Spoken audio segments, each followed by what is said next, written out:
Good evening, good morning po mga kalinga. Panibagong reaction video na naman po ang inyong matutunghayan sa araw na to. Ang re-reactionan ko po mga kalingap ay yung isa sa mga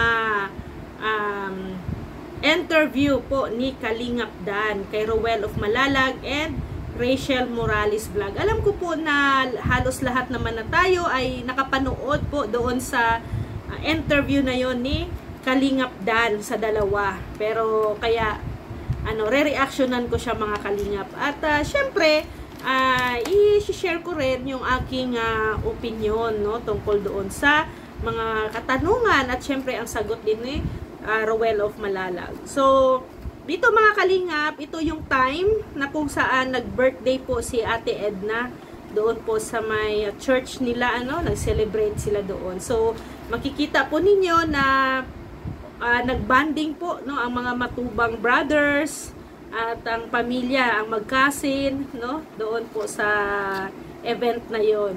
Kaya napakasaya at napakaganda tingnan pag sama-sama ang buong pamilya na makita natin na sila ay masaya sa kabila ng mga issue na nangyayari ngayon sa social media. Nandyan pa rin sila po na nanatiling matatag at syempre nagtutulungan, So ito nga kinausap po ni Kalingap Dan si Roel of Malalag. Syempre kinamusta muna ni Kalingap Dan si Roel at binati ng Happy New Year, So ang gandang tingnan, ang gandang pagmasdan, silang magpipinsan.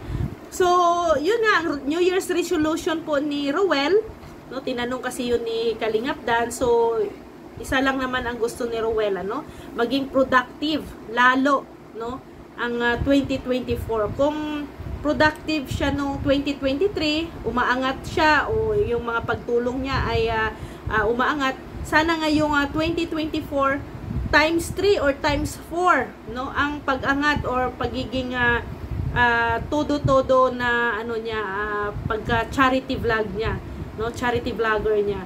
At syempre mas lalong dadami ang mga matutulungan niya.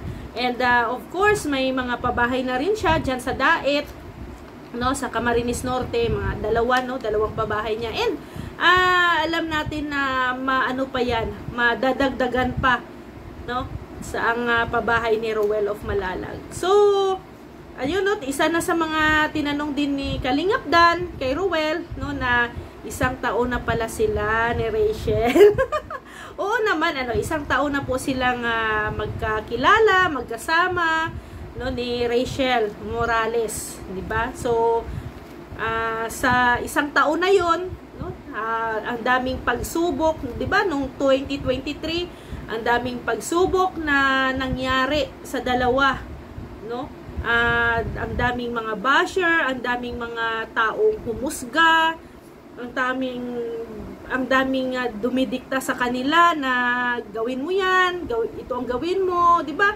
So, ang daming nakapaligid sa kanila sa SOCMED, na hindi lahat ay ginusto sila.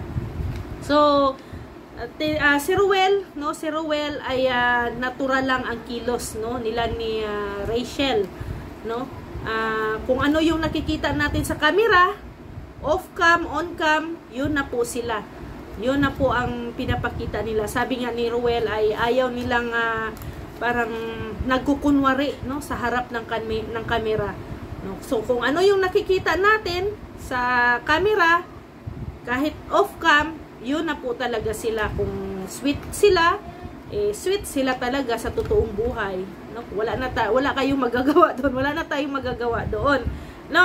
So sa lahat ng mga pagsubok na dinaanan nila sa taong 2023, naging strong po sila, naging matatag sila ni Rachel, nalampasan nila hanggang ngayon, hanggang ngayon ay hindi naman natin talaga maiwasan or hindi naman natin masasabi na wala na talagang mga basher, nasa social media sila, syempre halos lahat ng galaw nila ay nasubaybayan, tinitingnan.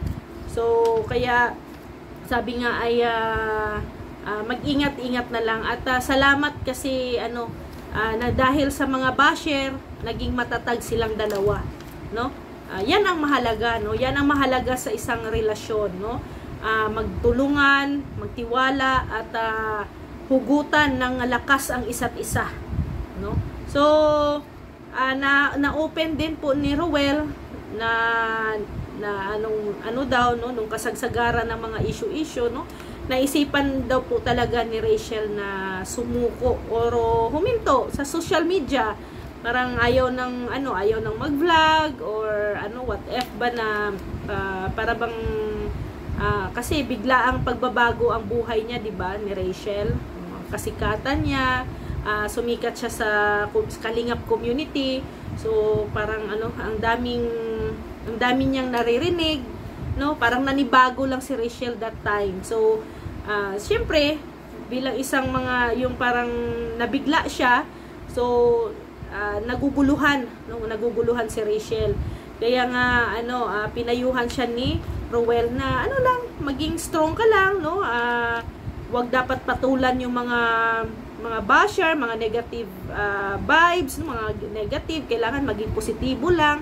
So sa mga advice na yun ni Ruel, no, parang na-realize ni Rachel na tama naman, no? Tama naman na ano ba ang kung papatulan nila, no, kung dibdibin nila, ano bang mapapala nila, 'di ba? Maging masaya yung mga basher, masaya yung humuhusga sa kanila. So mas mainam talaga na wag nang patulan at wag nang magsalita, no, kung ano pa man, no. So yung issue na yan, so tungkol naman doon sa magpipinsan, no, na may mga hidwaan daw, may mga tampuhan, no. So ayan po, no, nagpapatunay po ang video po ni Kalingap Dan na wala po silang tampuhan, no. Wala pong katotohanan, no. Wala pong katotohanan na hindi sila nagpapansinan, may mga tampuhan sila. So ayan, pinatunayan na po, no, ng magpipinsan.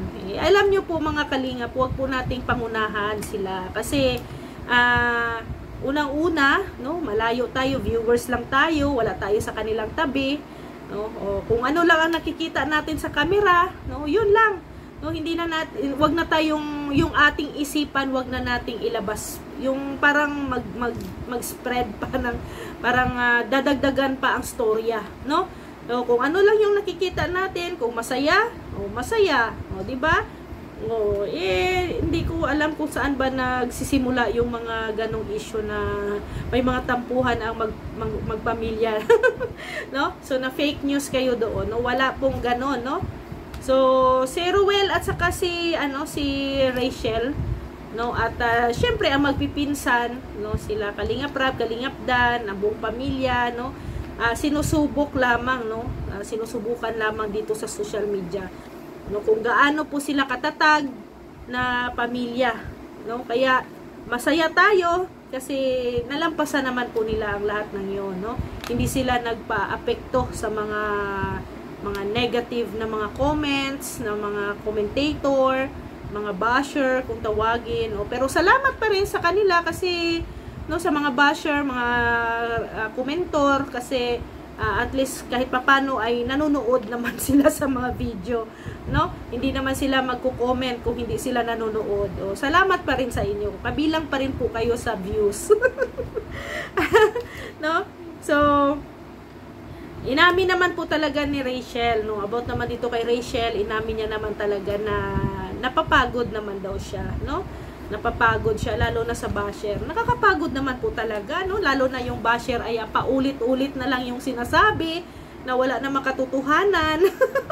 Nakakapagod po talaga. Ang hirap po magpaliwanag, ano? Sa isang taong baluktot na ang pag-iisip. Kaya kung ako kay Rachel, hayaan mo na ang mga ganyang mga comment na yan. Huwag mong patulan. Tama yung sinabi ni Ruel na huwag mo nang patulan. At alam namin na nag-mature ka na ngayon dito sa social media, no, sa ilang buwan or isang taon na, no, alam namin na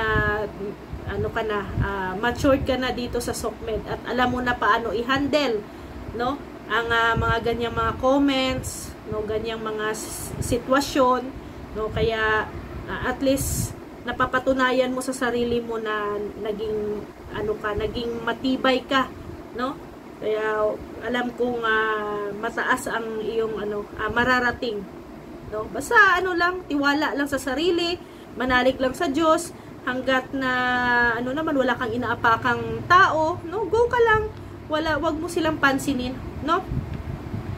Ayan, nung nung gabi na yon, no, nung gabi na yon ay na-interview talaga ni Kalingap Dan yung dalawa, si Ruel at saka si Rachel. So, inamin naman ng dalawa na may pangako po sila sa isa't isa. At witness naman tayo doon, no? Witness tayo doon yung promise ring nila, no, na sabi ni Ruel na kaya niyang ipagtanggol si Rachel sa lahat, no? At si Rachel naman, hanggat kaya niya, no, hanggang dulo susuporta siya kay Ruel. So tinanong din ni Kalingap Dan si Ruel kung may plano ba silang magpahinga sa social media or magiging private life na lang ang kanilang buhay, no?